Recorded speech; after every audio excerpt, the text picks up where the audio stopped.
We've said it before, but today really is another momentous day in British politics. Now, you might be forgiven for wondering what exactly is going on today in the building behind me. Well, I'm joined by just the right person to explain the bewildering procedures of the British parliamentary system. What is likely to happen in Parliament today? Well, that's a good question, but there's two decisions that the House is being asked to make today. The first is whether or not it wants to give a so-called second reading to the Withdrawal Agreement Bill, and that is the basic decision about the principle of the bill. So does the House of Commons want to go ahead with this bill on principle? Does it agree to go forward and start to look at it in detail? And so that's the first decision. And then the second decision that the House is going to be asked to make is to what's called a programme motion that the government has put forward. This is basically a timetabling measure, and it says that the government wants to try and get this bill through the House of Commons in 3 days. And does the House of Commons agree to that? And I think of the two, that second one, the timetabling motion, is actually the more doubtful and the more important.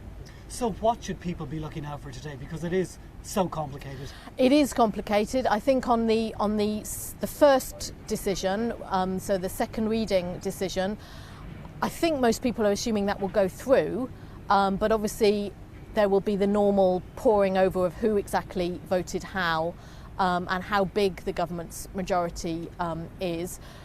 If the government gets that through, that would be an extremely significant step in this whole process. It would be, the first really big vote that Boris Johnson has won since he became Prime Minister, but it would also be the first time that this House of Commons has actually approved anything that the UK has negotiated with the EU. So that would be a big step, but it doesn't get them the whole of the way. As I say, then there would be a second decision about this programming motion, and that's much more doubtful about whether or not it will go through.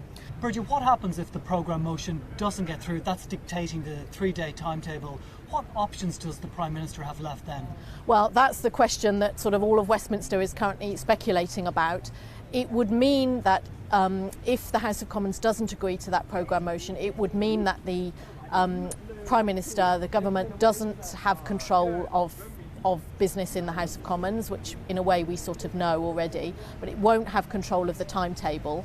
And so it could try and go forward with the bill, but it would be much, much more difficult for it to be sure of getting it through in time for October the 31st.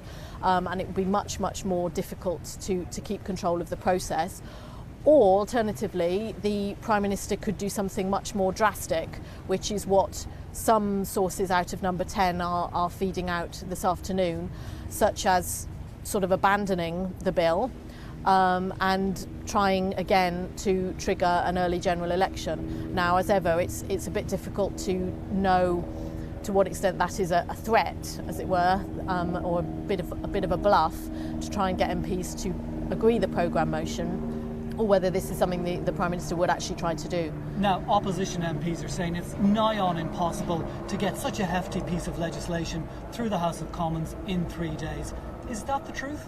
Well, if the House were to agree the programme motion, by definition it's not technically impossible. They would have agreed to get it through in 3 days. I think the question would be, well, what on earth would be the quality of scrutiny and the quality of legislation that would be coming out?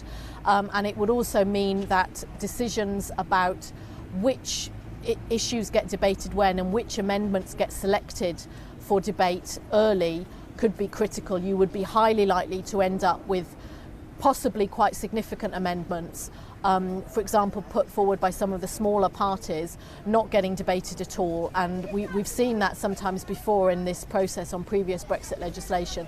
And for example, SNP MPs have sometimes been left extremely disgruntled because issues about devolution that obviously they want to debate, they haven't even got to. So those kinds of controversies will come back. What is the end game for the government here?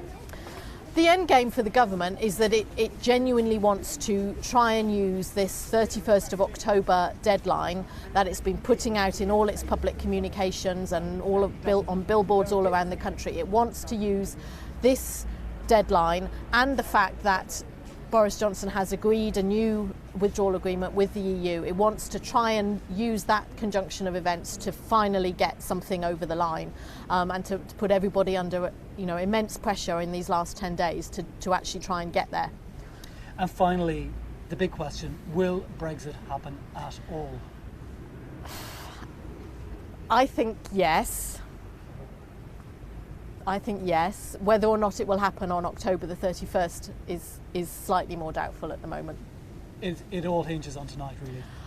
It's always a mistake to say it all hinges on tonight, but if they don't get the programme motion through tonight, it becomes a lot more difficult to make October the 31st as the deadline. Boris Johnson famously said it's time to end the dither and delay. What he's hoping for tonight in Parliament is some clarity on whether his Brexit deal can pass.